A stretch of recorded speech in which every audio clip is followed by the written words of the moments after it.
नमस्कार दोस्तों। सबसे पहले वृंदावन के सुप्रसिद्ध कथावाचक श्री इंद्रेश जी महाराज को इस वीडियो के माध्यम से मेरा सादर प्रणाम, अभिनंदन। सबसे पहले मेरा संपर्क श्री इंद्रेश जी के परिवार से करीबन आज से 13-14 वर्ष पूर्व हुआ था, और वह भी मेरी मुंह बोली बहन मिसिस दीपा छंवर के माध्यम से। दीपा दीदी इनके पिताजी श्री कृष्णचंद्र शास्त्री जी को अपना गुरु मानती है, ठाकुर जी मानती हैं, और उनसे उनके पारिवारिक संबंध हैं। इनकी इंद्रेश जी की माताजी को भी वह बहन ही मानती है।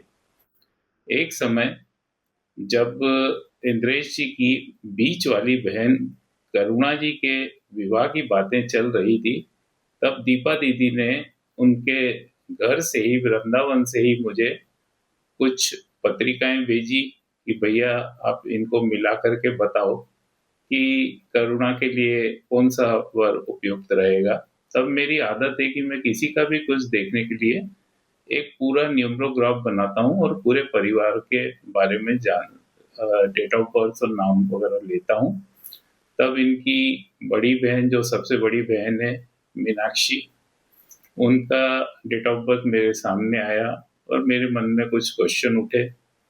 मैंने उनकी दीपा दीदी से पूछा कि आप पता करो कि भाई वो कैसे हैं, तो विवाह के पश्चात उनका जीवन कैसा चल रहा है। किंतु उसके अंदर कुछ उनको दुविधा थी। वो चीज़ें सामने आई जो परिवार को भी पता नहीं थी, किंतु मैंने उनकी जन्म दिनांक के आधार पर देखी थी, और वो कुछ समय पीरियड की बातें थी। आगे चल के सब नॉर्मल अच्छा हो गया। तो उस परिवार को, स्पेशली उनकी इंद्रेश जी की माताजी नर्मदा देवी और ठाकुर जी को काफी वो लगा कि बोले कि जिस चीज को हम नहीं समझ पाए वो कहीं कोई दूर बैठा हुआ व्यक्ति हमें बोल रहा है, और उनका थोड़ा सा विश्वास और प्रेम मेरे प्रति बढ़ गया। उनकी माताजी ने भी एक दो बार मेरे से बातें करी, किंतु उसी समय उनका एक मेन क्वेश्चन और था कि भाई इंद्रेश जी आगे चल करके कथावाचक बनेंगे या किसी लाइन में जाएंगे, या उनका इंटरेस्ट क्या रहेगा। मैंने उनको बिल्कुल बड़े ही उससे कहा कि आप आगे चल करके कथावाचक बनेंगे, और चूंकि उनके पिताजी भी काफी प्रसिद्ध कथावाचक और सम्मानीय हैं, किंतु ये पुत्र उनसे भी आगे जाएगा। हर माता पिता को खुशी होती है कि उनके बच्चे उनसे आगे जाएं। आगे चल करके जब बीच में बात हुई कि उनका बॉम्बे जाने का हुआ, कई लोगों ने अनुमान लगाया वो सिंगर बनने जा रहे हैं, क्या होगा। मेरे सामने भी वो बातें परिवार के माध्यम से आई, तो मैंने बोला कि कोई बात नहीं, अच्छे के लिए वो कुछ सीखने जा रहे हैं, कुछ समय सीखे वापस आए। इस बीच में मेरा थोड़ा अंतराल उनसे कम हुआ। फिर 2-3 साल बाद मेरे को पता पड़ा कि वो तो काफी अच्छे कथावाचक बन चुके हैं, काफी लोग उनका सम्मान करते हैं, यूट्यूब पे बहुत फॉलोअर्स हैं। मेरी सेंट्रल बैंक की ही एक बेबी थी। एक बार उन्होंने मेरे को ऐसे ही वीडियो भेज दिया, तो वीडियो भेजा तो मैंने भी उनके वीडियोस वगैरह देखे, ये देखे काफी प्रभावित हुआ, और उनके फॉलोअर्स, उनकी फैन फॉलोइंग देख करके बहुत ज्यादा खुश हुआ।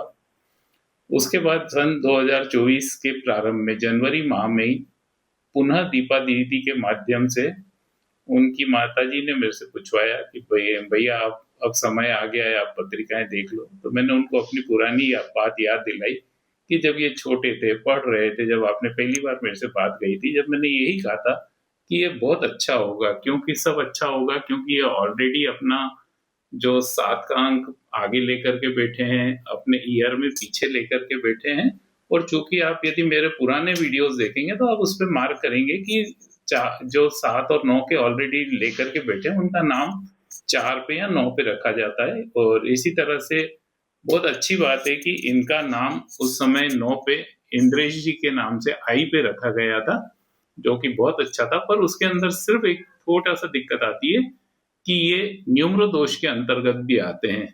जिसे एस्ट्रोलॉजी में आप लोग अलग अलग नामों से पुकारते हैं, मंगल, राहु, शनि दोष वगैरह, इस तरह से न्यूमरो दोष। मतलब ये आर्थिक और प्रसिद्धि के मामले में बहुत अच्छा रहता है ये अंक, पर इनका एक ही तोड़ रहता है कि इनका विवाह कम, लड़कियों का 27 वर्ष के बाद और लड़कों का 28 वर्ष के बाद किया जाए तो उसका प्रभाव लगभग शून्य हो जाता है, तो वो उनके लिए ज्यादा फायदेमंद रहता है। मैंने उन्हें अपनी बात याद दिलाई 2024 में जब ये पत्रिकाएं मिलाने के लिए आई, जब मैंने कहा ये पत्रिकाएं तो निश्चित ही अच्छी, बहुत अच्छी मिलती है, पर मैं चाहता हूं कि इनका विवाह, और जैसा कि मैंने पहले डिक्लेयर किया था जब ये थे, कि इनका विवाह 2025 में दूसरे हाफ, सेकंड हाफ, जून से दिसंबर के बीच किया जाए तो बहुत उचित रहेगा, और भगवान ने चाहा तो ये होगा भी वहीं। और अभी मेरे को बड़ी खुशी हुई कि इनका विवाह 5 दिसंबर 2025 को संपन्न हुआ, हाफ वाटर मार्क की डेट पे किया गया। ज्यादा उचित अंक इसमें 1, 10, 19, 28 रहते हैं इस तरह के योग के लिए, पर ये सेकंड नंबर पे आते हैं, हाफ वाटर मार्क कहलाते हैं। 5, 14, 23 बहुत अच्छे उस पे हुआ है। शिप्रा शर्मा उनकी जीवन संगिनी बनी है।